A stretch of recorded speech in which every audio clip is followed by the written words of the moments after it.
In 2017, the people of Japan were gripped with horror after a chilling case of a young woman's disappearance was solved, leading to an investigation that uncovered a horrifying series of crimes.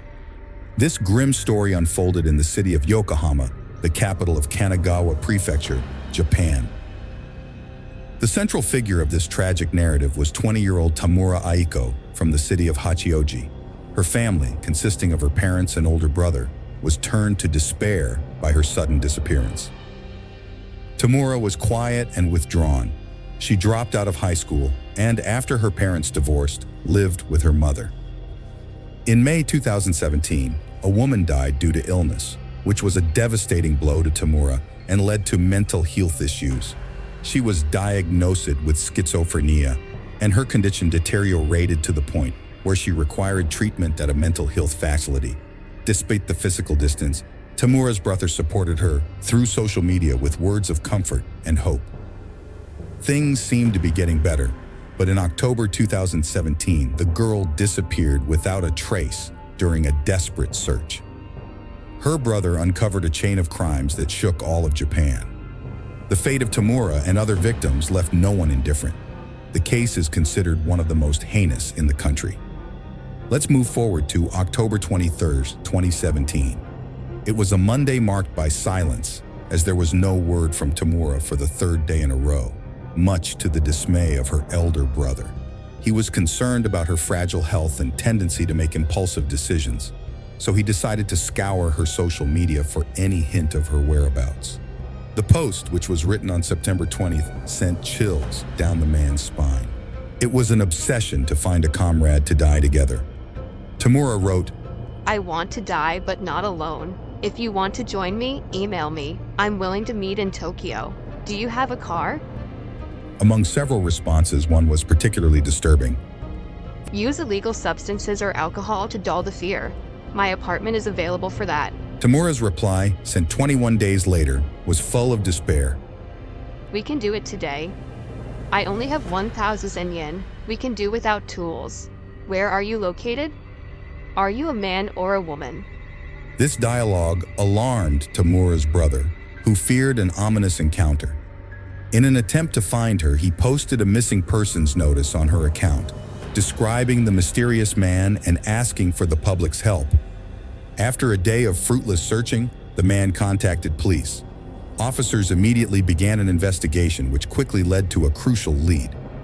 Tamura was last seen at Hachioji Station on October 23rd at 1:45 p.m., accompanied by a man in his mid-20s with shoulder-length black hair and a slim build. They were found to have traveled from Hachioji to Matita Station and then on the Odawara line to Subadaima Station in Azuma City, a considerable distance from her home. By 2:04 p.m., they were already there. By 7 p.m., they had both disappeared from the station. The case took a new turn when one of the internet users who had been communicating with the man wrote to Tamura's account, providing information. It was a young woman who said she had arranged to meet the man for October 30th at Subadaima Station. Anticipating danger, police advised the woman not to go there and sent undercover officers instead, among whom Tamura's brother was also among them. In the afternoon, the surveillance team found a man matching the description with a videotape who appeared to be waiting for someone. Being cautious, they followed him to a neighboring two-story building located only 750 meters from the station. The man went upstairs to his apartment. Pursued by police officers knocking on the door, the officers smelled a disgusting odor. And when the door swung open, a grim sight appeared before them. Tamura's brother immediately noticed her white bag inside. When asked about Tamura, the man gestured to the icebox, hinting at her presence inside. The layout of the apartment was simple, but at the same time suggestive of apprehension. To the left was the bathroom and kitchen, with a small loft above it. Here was also the living room, where the gruesome discovery was made. The police found 8 boxes, and when they opened the freezer at the direction of the man in custody, they discovered a monstrous picture. Hidden under layers of cat litter box filler were human heads, legs, arms, and various bones, the remains of those who had gone missing some time ago. A quick examination of 8 boxes in the living room revealed that they all contained dismembered human bones, except for the 8th, which was a chaotic heap.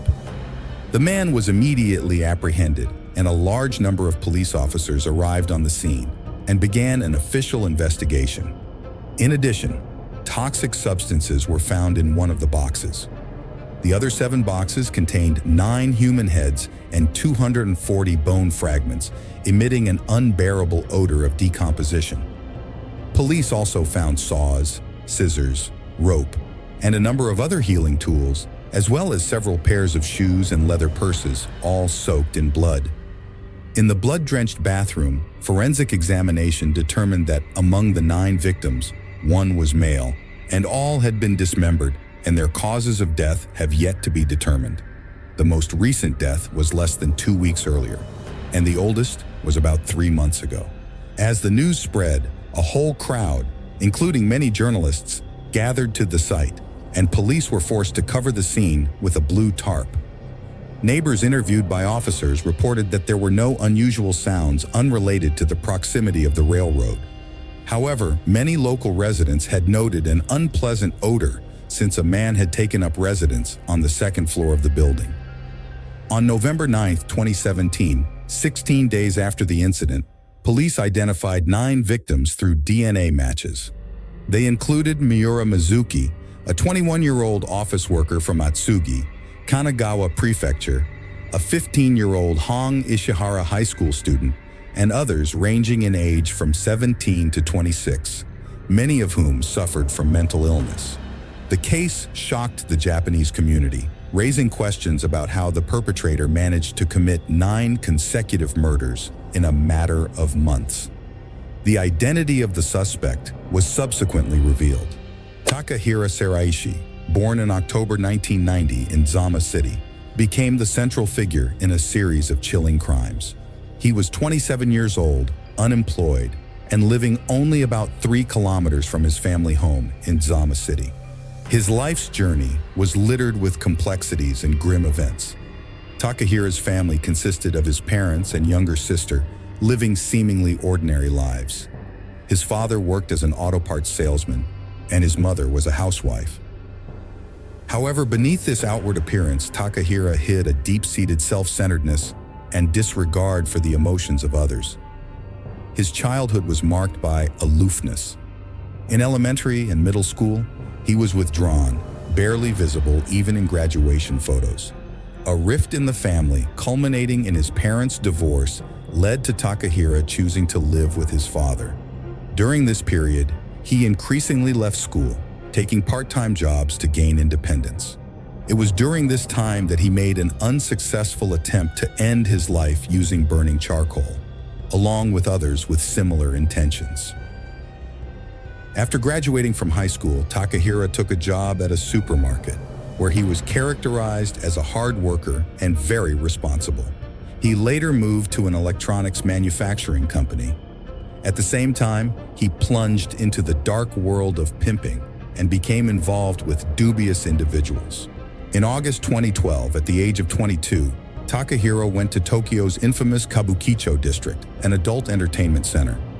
There, he took a job that involved finding women for the famous establishments. Takahiro earned a respectable income, up to 300,000 yen, about $2,000, including referrals and commissions. Despite this, his extravagant lifestyle left him with little to no savings. In February 2017, the tipping point came when Takahiro was arrested in Kabukicho for trafficking girls. As a result, he was sentenced to 14 months, suspended sentence, and 3 years probation. During his probation, he worked for a logistics company for a while, and then returned to the city of Zama, Kanagawa Prefecture. After returning home, Takahiro led a secluded life, spending his days in a darkened room and immersing himself in the world of the internet. Such seclusion is not uncommon in Japanese culture and is attributed to various societal pressures. With a tragic statistic of 70 suicides per day, Japan is ranked number 1 in the world for suicide. Takahiro took advantage of the dark currents on the internet, where death and suicide were hotly debated. He created 5 social network accounts, 1 for public discussions of these painful topics and 4 for personal communication. The man skillfully manipulated contact with vulnerable people. From that point on, Takahiro Shiraishi embarked on a gruesome journey, exploiting the vulnerabilities of those in despair and laying the groundwork for his eventual descent to the level of a killer. In August 2017, the path of 27-year-old unemployed Takahiro Shiraishi crossed paths with Miura Mizuki, a 21-year-old office worker, on social media. A survivor of bullying in middle school and suffering from adjustment disorder, Mizuki often found solace in the dark corners of social media, where she connected with like-minded people who shared her despondent thoughts. Mizuki narrowly escaped death during a planned group suicide on the beach. This incident led her to meet Takahiro and another 20-something online acquaintance, Takugo Nishinaki. The three gathered in a park, agreeing to commit suicide together. Upon reflection, however, Nishinaki decided to pull back from the brink and start life anew. Mizuki, saddened by Nishinaki's departure, informed Takahiro that she would not continue either. Nevertheless, over time, Takahiro developed a close online relationship with Mizuki, discovering her considerable savings and seeing her as a romantic and financial target. Takahiro carefully devised a diabolical plan. He began gathering tools, a saw, a rope, and rented an apartment near Sobodai Station, which later became infamous as the site of his violent deeds. Under the pretext of needing to put down a deposit for the apartment, Takahiro persuaded Mizuki to lend him 510,000 yen, about 3,500. 3 days after moving in, he arranged to meet her at the apartment, where he gave her sleeping pills. When she fell asleep, he committed premeditated murder with a prepared rope. After that, the man repeatedly raped the corpse of the girl. After Takahiro committed the murder of Mizuki, he spent 3 days carefully dismembering her body in the bathtub. As the decomposition process began, he started storing the body parts in the refrigerator. At night, he would quietly dispose of the remains in the nearby trash cans. The difficulty of cutting and disposing of the head led him to purchase ice boxes and cat litter to hide the head among their contents. On August 28, 2017, Takahiro Shiraishi's grim series of crimes continued. This time, his victim was a 15-year-old schoolgirl named Hongi Ishihara. Ishihara was a withdrawn girl who enjoyed making new friends online. In her younger years, she often argued with her mother about her studies, and after a particularly heated argument, she ran away from home. It was during this vulnerable period that she encountered Takahiro. Following his usual modus operandi, he lured her to his apartment, where he repeated the same ruthless actions as with his previous victim. The mysterious disappearances of Mizuki and Ishihara alarmed their families, who quickly alerted the authorities. The investigation revealed chilling coincidences. The last traces of their cell phones were found near Sobodai Station in Zama City. Despite a thorough search of the surrounding area, the police found no leads. Takahiro, holed up in his apartment, remained undetected and above suspicion. The story of 20-year-old Takugo Nishinaki, a young man with high-functioning autism, took another dark turn. A painful relationship breakup led to his hospitalization, and a subsequent encounter with an ex-girlfriend brought him to the brink of suicide, which was fortunately averted. Problems at work exacerbated his despair and again pushed him to contemplate death. Takugo, who knew Mizuki, texted Takahiro when he couldn't reach her, and they arranged to meet. After that, Takugo's desire to part with his life surprisingly faded, and he even informed Takahiro of his newfound determination to move on with his life. However, Takahiro, sensing a potential threat in him that could link him to Mizuki's disappearance and thus attract the attention of the police, acted quickly. Takahiro lured the boy to his apartment under the guise of a routine meeting, drugged him with illegal substances, and killed him in the same manner as Mizuki and Ishihara. With 3 victims in his apartment, the smell of decomposition became unbearable. In a desperate attempt to mask the odor, Takahiro tried cooking the remains, but the stench persisted. The neighbors, though aware of the foul odor, attributed it to a nearby sewer and did not investigate further, unwittingly allowing Takahiro to continue his heinous deeds. After committing 3 horrific crimes, Takahiro Shiraishi did not stop there and continued on his bloody path. Soon he found a romantic partner on the internet who, unaware of his dark deeds, moved into his apartment. Takahiro's next victim was 19-year-old university student Sara Kihinako, who suffered from mental disorders caused by her mother's intense pressure. On September 15, 2017, taking advantage of an occasion when his girlfriend was not home, Takahiro lured Sara Kihinako into his lair where he strangled, raped, and murdered her. Takahiro soon targeted 26-year-old Hitomi Fuji, a divorced woman suffering from her child's disability and unstable family relationships. Her despair, expressed on social media amidst a second divorce and forced relocation, attracted Takahiro's predatory gaze. Their meeting took an ominous turn when Hitomi's ex-husband called her and asked to meet. Thinking that this call might disrupt all his plans, Takahiro decided to end her life quickly and ruthlessly to reduce the odor emanating from his victims.